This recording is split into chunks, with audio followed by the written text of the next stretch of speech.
Good day, everyone. I am Jamal M. Gutierrez, a BSEd Social Studies 3 student.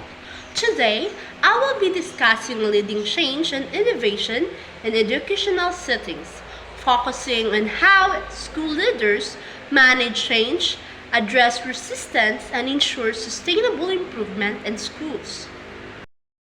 Before we begin, here are the learning objectives of this lesson. At the end of the discussion, students should be able to explain at least 3 strategies school leaders use to manage change effectively, analyze a school-based change scenario using leadership principles, and demonstrate openness and a positive attitude toward change through collaboration and shared leadership. Start with a short reflection. Have you ever experienced a sudden change in school, such as a new policy, a new teacher, or a new system?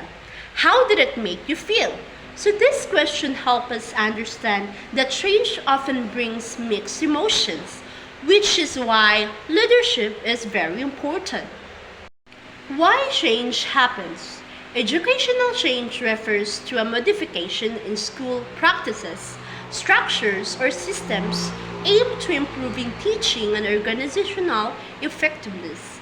Change happens because of internal factors, such as school needs, external factors, including policy reforms, technology, and societal demands.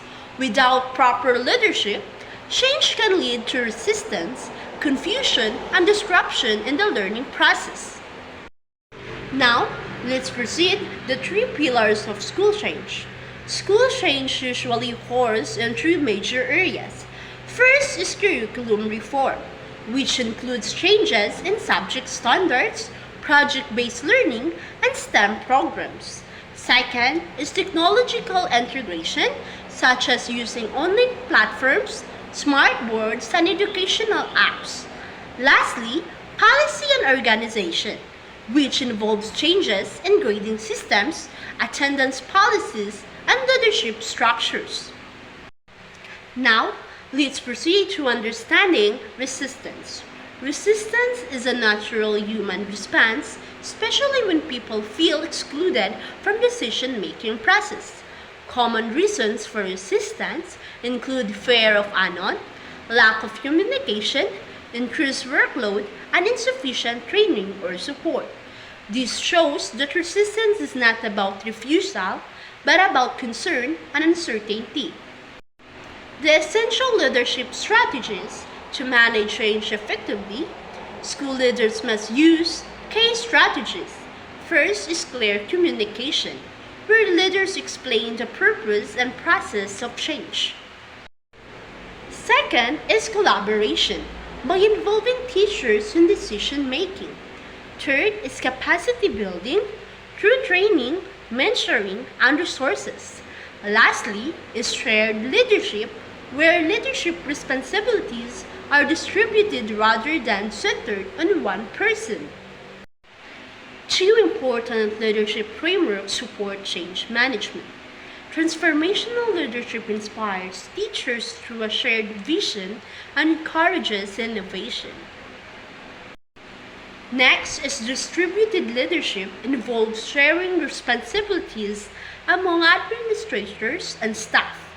The goal of this framework is to maintain a positive school culture and ensure sustainable improvement. To wrap up, effective leadership is a key force that prevents change from becoming chaos. A successful school leader serves as a bridge between the old way and the new way. Through clear communication, support, and collaboration, when change is managed properly, it becomes an opportunity for growth rather than a problem. That's all. Thank you so much. And that ends our discussion about leading change and innovation in educational settings, focusing on how school leaders manage change, address resistance, and ensure sustainable improvement in schools. Thank you so much. And once again, this is Jamala M. Gutierrez, a BSEd Social Studies 3 student. Thank you so much.